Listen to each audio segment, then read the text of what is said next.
a subscriber. Anyways, in the home studio today, doing something a little bit different than we normally do.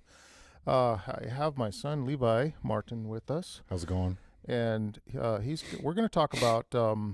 I've entitled this live stream "Breanna Sobriety," and we're going to talk a little bit about Breanna. We're going to talk about you, Levi. We're going to talk about your journey through alcoholism and your recovery. And of course, Breanna is passed away. She's no longer with us. She actually died of alcoholism. She died of cirrhosis of the liver. Tragedy, just a terrible tragedy. Yeah, not a highlight of my life. Yeah, none of our life actually. I mean, your mom and I miss her. I know you do tremendously. And it's just it was something that was very avoidable. But it sort of highlights and showcases um, some of the dangers of alcohol um, and those sort of things. But right off the bat, tell us a little bit about you and maybe how you guys met, um, and that sort of thing. So yeah, I was a little bit about me. I've been an alcoholic for about 11 years, 10 or 11 years, something like that. And and I think I started when I was like 18, 19 years old. Um so you can do the math on that. I'm 28 now. So yeah, no, I've been an alcoholic for quite a bit, and so I first met Breanna through Town and Country. It was a grocery market, like a big grocery market, and I met her through there. She used to work there. I was working construction, and we kind of met there through a mutual friend of mine, originally. And then we kind of hit it off, and then next thing you know, we were kind of just hanging out all the time. and and I mean all the time. We were hanging out day and night. I mean, she had her own place at the time. I was homeless. I was living homeless. I was staying at gas stations. I was, and and and then so we were we were hanging out. She had her own place, and this is another reason why I completely love her, like fell in love with her, is because she actually had a place to stay, and she decided to move in my car with me, and we dealt with it together, homeless together. So Yeah, so you guys both drank heavily, and so tell me what that was like in your early years, and then and then maybe kind of some of the struggles that you guys started to have with that. early on when we first got with each other, it was just all play. It was just all fun. Us running around, shooting guns, driving all over the hillsides, going to the rivers. When we were homeless, we would head to the rivers. We even got a job together, where we worked together. I'm a contractor now, so I work for myself, and we had plans on doing that. I think we even did work. I think she did work with me on some of the jobs, and but we actually got a 9 to 5 job together. So we worked that for like a year and a half together. Anyway, so yeah, no, we were kind of inseparable, and our alcohol was getting in our way, and so later on, and I've noticed she started getting, puffier, her arms, her face a little bit, and so about a year into the relationship, I noticed that she she was, her stomach started growing a lot, and so we found out, and she got real yellow, her eyes got real yellow. So we found out that, we took her to the hospital. They said that she had a cirrhosis of the liver. We were kind of all in shock, but they said that she can live a normal life afterwards. So they actually got rid of the fluid out of her stomach. It was about 3 to 4 quarts of fluid out of her stomach. So that was a huge relief. She didn't stay in there for very long, maybe 3 days or whatever. Got out, all back to normal. And we're like, oh, what's the chances of her dying? She's drinking water again. She's healthy, and this is our ignorance with drinking alcohol. Alcohol just makes you ignorant. And I'm an alcoholic, so I can say that. And so, um, so just no matter what you tell someone or an alcoholic, they just don't want to. They do the opposite. They don't want to believe it. They don't want to listen to it. So they do completely the opposite. And so, obviously we went straight back to it. We're waiting on some signs before we quit, just like we're waiting on signs before we come to Christ. And that's not how it works. We're waiting on God to show us a sign. We're waiting on ourselves to better ourselves, or to and I always thought this too. And this is so funny you brought this up the other day. It is so funny because I thought I was going to. I'm like, I'm not going to come to God. I'm going to start going to church, but I'm going to clean up my act, and then I'm going to start going to church. And that's not what the Bible teaches, is it? The Bible says, "Come as you are." Um, Come as you are. yeah, come as Yeah. you are. Yeah, Yeah, simple as that. yeah. I mean, so the idea, basically here is, why would you clean up before you take a shower? Exactly. Yeah. Couldn't say it better than that. Really couldn't. So I mean, no, that's the truth of it too. You're not going to clean up before you take a shower. I mean, what sense is that? So no, I understand that now, and that's exactly what I did. I went to church, and I didn't clean up. I came as I was, and I got on my knees and I prayed to God, and I said, God, take my problems away, and sure enough, He took them away. And so it was a little bit of a struggle. God's not going to just take away your problems instantly and you're just going to instantly be better. If it were that easy, everybody would be doing it, right? It's Yeah. got to take some effort on your end as well. You got to Yeah. put some effort, you Well, know. it's a mutual, it's a mutual relationship, or it's a mutual effort between us and God, isn't it? Because God can't violate our conscience. He can't violate our will, and so we have to submit our will to His, and that means that we have to make the first move. We have to show Him that we really want Him to come into our life. He's not just going to miraculously snap His fingers and change us. As much as that would be all great and everything, it requires effort on our part, and and there's a lot of controversy on how all of this works, but I know for a fact that when I quit my habits, it was very similar as well. I had to put forth that effort. God gave me the will. He gave me the desire to do it. He gave me the strength to get through it, but I had to go through it. Yeah, exactly. And Breanna also had she had a troubled past as well. And when I got with her, I never really believed her. Just no offense, but I hear it a lot.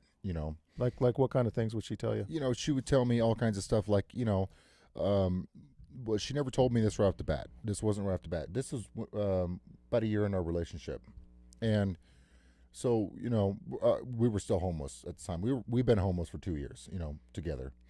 Some of the best times I've ever had in my entire life. So anyway, so she said that her dad raped her when she was 7 years old, and her mom and she had some problems and in her life, and her dad never was there, never cared for her, never loved her. And I really got to see and hear that for myself when she actually called her dad and you know she's like, hey dad, how you doing, this and that, just normal talk. And then it started getting a little deeper. And she was like, hey dad, how come you don't want to be a part of my life anymore? And she's like, I'm wanting you to be my dad again. And he didn't know how to take that at first. He's like, oh, I'm your dad or whatever. He's acting like he loves her. And then when she made him mad, she's like, well, how come he did that to me when I was 7 years old? How come he raped me when I was 7 years old? And he got quiet. And why would she say that, especially in front of me, if it actually didn't happen? And then he got quiet. So Yeah, you're not going to confront somebody yeah, with a lie that you told. You're going to confront exactly. somebody if they're lying, and you want answers. And this guy's been in and out of prison his entire life. He's probably in prison right now. And he said F you, this and that, blah blah blah. I don't want you a part of my life. You were never my daughter. You never will be my daughter. And that kind of sounds like someone that is trying to avoid it. That's trying to avoid the confrontation with her, doesn't it? It just someone does something um, so bad in someone's life, and they just want to avoid it the rest of their life by getting rid of that someone. That's kind of what it sounded like to me. Yeah, well, that's exactly what it was. Yeah. It sounds to me like, and this is, a lot of people do this. They'll commit sins, and but then they'll try to cover their sin instead of giving it to Jesus, instead of letting Him cover the sin, because He can cover the sin too. He can take those sins and He can throw them into the depths of the sea and be done with it, and we can be forgiven, and we can live a new life. That doesn't remove us from the consequences of this life, but it makes the next life consequence free. Yeah. Exactly. And that's amazing. Exactly. That's amazing. So, uh, anyways, that might have been a big part of the reason why she drank. Yeah. No, I think that was the one of the main reasons why she did drink, and it kind of it got out of control, and both of us were kind of out of control. But anyway, we found a place later on. It was very hard for us to find a place to rent because we live in the Gallatin Valley. It's super expensive, and you got to have excellent credit history and yada yada yada. But anyway, so we moved into a house together, and um, our alcohol consumption, it didn't get better. If anything, it got worse. And then she was getting sick, so she couldn't work anymore. So she's been sick for a long time. About the last 2 years, she's been super super sick. And anyway, so you know, so she ends up passing away. Very very very sad time. And um so she ends up passing away, and so I I realized later on through text messages, through like social media, like TikTok. She was on TikTok. Would send me songs. I was just too busy. I was at work. I didn't want to listen to them, but I realized later on that she's tried to tell me for a very long time that she was going to pass away. She's even told me through text and verbally that she was going to pass away, but in my mind, I didn't want to listen. I didn't want to hear it. I didn't want to believe it. That's the word. I didn't want to believe it. You know? Right, right, right. Yeah, you didn't want her to pass away, No, but at the no, same time, you're like, well, if I just ignore it, then it won't be true. exactly. Yeah, and that's part of the disease of alcoholism, and that's how it kind of sort of affects the mind. It always puts the problem forward, doesn't it? Yeah. You're living Hmm. kind of in the now, and there's really no need to confront your issues because you're just going to bury them anyways. Yeah, exactly. So yeah, no, I definitely think she gave her life up to God towards the end. Like my my father, he says that she was kind of a new Christian. So so kind of explain that with Christianity. Like there's someone that could be a Christian their entire life, and then there could be a baby Christian, and still have the same outcome. I mean, kind of explain that. And Yeah, so there's actually a parable in the Bible that talks about this very thing, and it's the parable of the vineyard where the husbandman goes out to look for laborers, and he finds one in the morning, and they agree upon a wage, and the man works, and then he finds one at noon, and then he finds another one in the evening, and they all agree upon the same wage. Uh, and then at the end of the day, they all get paid. Well, but they're sitting there comparing their paychecks, and the one that's been working there all day says to the landowner, he says, "Hey, how come you paid him the same as you paid me? I've been working all day." And the husbandman's response was, "Hey, look, I've we made our agreement, and you agreed to the agreement. Have I done you wrong?" And so, really, the message there is that you can serve God your whole life, or you can serve Him only. You can serve Him in your dying moments. And this was sort of Breanna's case. We also have the example of the thief on the cross. And the thief on the cross was even cursing Christ up until the very last, but then he sort of had a moment of sobriety, if you will, a yeah, moment of reckoning where he knew, well, hey, this is it, man. And there's nothing after this. So what am I going to do? Uh, and so he acknowledged Jesus as being the king, and he says, "Remember me when you come into your kingdom." And Jesus told him, "Verily I say unto you, this day you will be with me in paradise." Not that he was going to be in paradise that day, but anyways, but Breanna did that. I mean, she was reading the Bible. She read the Desire of Ages. She the whole book, the whole Desire of Ages. She read. Um, she wrote a prayer. You can Oh yeah, probably yeah, want to read that here. yeah. Um, and then I'll also can I put that up on the screen? No, I can't because we're live. I didn't prepare it. So, but anyways, Levi will read that for you. She wrote this. We found it after she passed away. And yeah, I'll let you read that. So she wrote this out, and I know this is fairly new because this this notebook, I use it for work. I throw it in my or no, it was in the house at the time. So I use it for work. So I'm always scrolling through it, always looking for something, and anyway, so here's what she wrote. She said, "Lord, please help me. Please help me. I need your guidance to make it through this difficult situation. Please, Lord, give me strength and peace in my life before I die. Or even if I don't, please help me, Lord. Amen." Yeah, And that's a see, powerful prayer. it was powerful. It was short. It was to the point. She needed help. She was crying out, and I can't help but think. Um, yeah, this screen is the wrong aspect ratio. I've got this all screwed up. Third time's a charm. Yeah. So we've recorded this twice and failed both times. So now we're going live. So whatever happens, happens. It's live. It's too late. But anyways,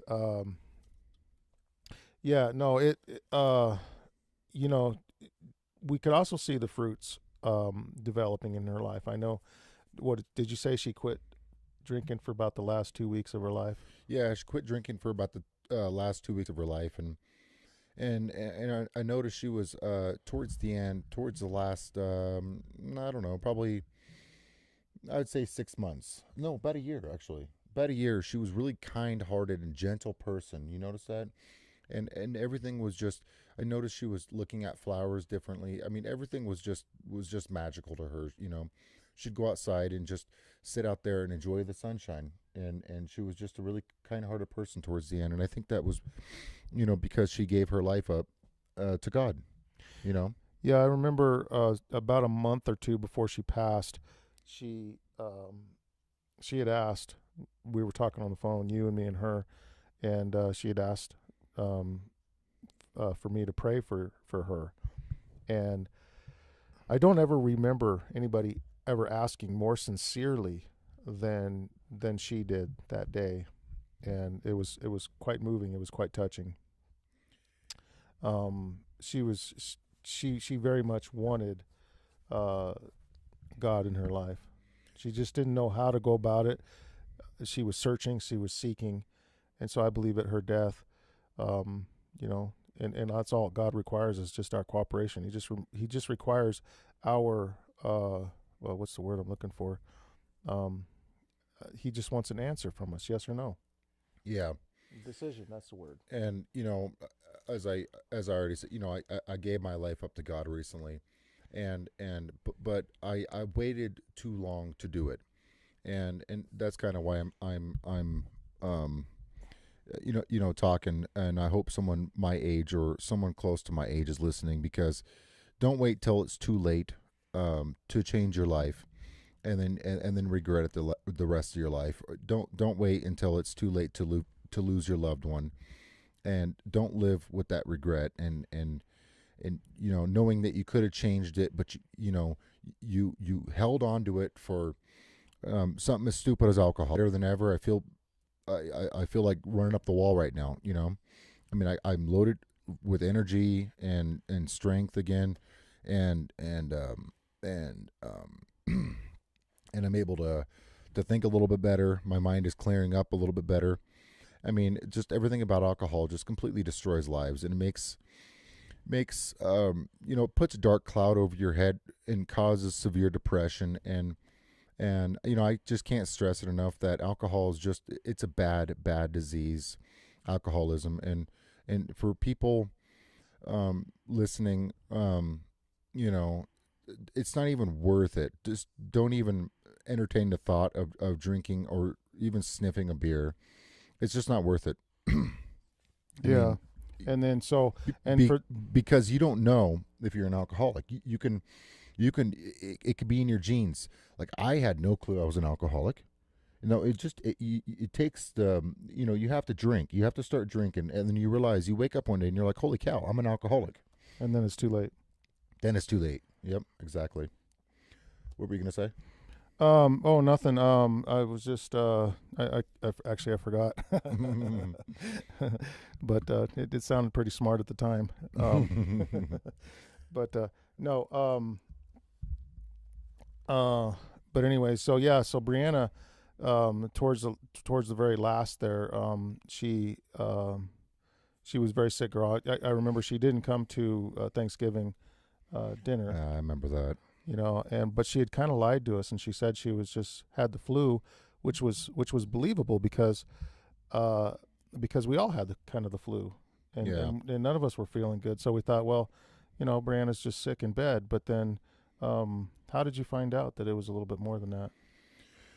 Well, I don't want to go into full detail. With organ failure, it's not a pretty sight. It's really not pretty, and no one wants to go through that. No one wants to see that. The whole situation wasn't pretty, but um, anyway, so I noticed she couldn't stand. It was like she was like um, a barely just a baby, like barely born animal. It was just her legs couldn't work. It was just the whole situation was horrible. But I knew it, and she was bleeding profusely towards the end. She tried to hide it from me, and it was all internally, and it was coming out a lot. And so I called the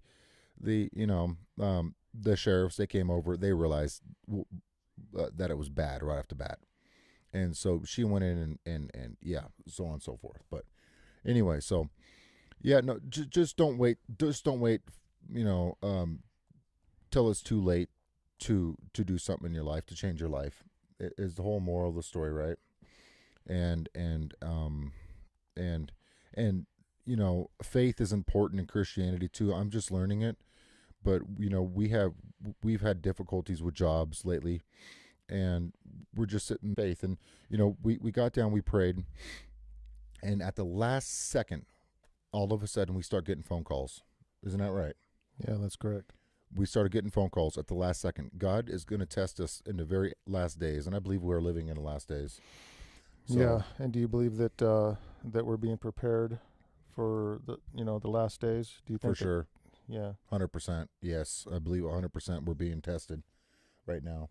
And so, what's that like? I mean, you described a little bit of it already. With having to rely on God just to get jobs, but I mean, uh, oftentimes Christians will, people will become a Christian and uh, they will think, well, now that I'm a Christian, my life is going to be like perfect. It's going to be a bed of roses.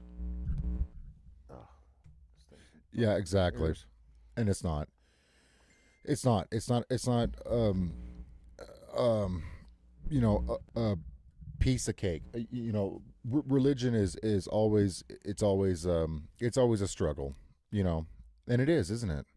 It's always a struggle. I mean, there's always someone out there, like the neighbors or someone out there. They're always trying to, oh, come up, Levi. Have a beer. We got a party going on or whatever. It's funny how that works, isn't it? As soon as you quit, all of a sudden everybody's Every, calling you out for a party. everybody's your buddy. Hey, just remember, don't don't fall into temptation, because the devil's doing that. Yeah, I mean, it's easy to fall into one of those pitfalls. In fact, yeah, like you're saying, I mean, we're in this real spiritual battle, something that a lot of people don't really understand, and it's a very real battle between good and evil. And when you make a decision like to quit drinking or to quit some habit that you have or some sin that you've been cherishing, all of a sudden you're going to be tried, you're going to be tested, and Exactly. And um um it's so people are always looking for a miracle to happen. or something to happen right in front of their eyes. And I'm a new Christian, so I'm actually I started reading Steps to Christ, and it's a really excellent book. I really recommend new Christians or people coming to the church reading Steps to Christ. It's a really good book with Ellen G. White. And so people think that a lot of people think that, they and you've heard the saying, I don't believe it till I see it. And it's so funny how I kind of thought the same way too. I kind of wanted to see something, a sign from Breanna, and then I'll take her to the hospital. And I'm always looking for that sign. And don't, sometimes something is there beyond our comprehension. There's a different world going on right now than our own. And anyway, so I want to read this, and from Ellen G. White. It's John 3, verse 8. The wind blows where it wishes, and you hear the sound of it, but cannot tell where it comes from or where it goes. So is everyone who is born of the Spirit. Nicodemus answered and said to him, How can these things be? Jesus answered and said to him, Are you the teacher of Israel, and do not know these things?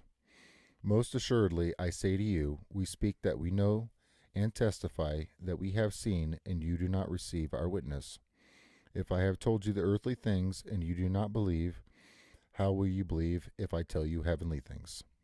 No one has ascended to heaven, but he who hath came down from heaven, that is the Son of Man who is heaven. And yeah, so on and so forth. So, it's just, don't wait for a miracle to happen, is what I'm getting at. Yeah. Don't just sit, expect a miracle to happen all the Yeah. time. Don't wait for God to just jump in and do it for you. Exactly. Yeah. I mean, God will be there to help us. He will walk us through it. He will carry us through these issues, but he'll strengthen us to make them through them, not just take them away. Exactly. Yeah. Yeah. And so that's an important element in this whole thing. Yeah. Yeah. So, well, we're about 30 minutes into our live stream, and All right. I think maybe we should have a part 2. We're a little bit tuckered because this is our third time.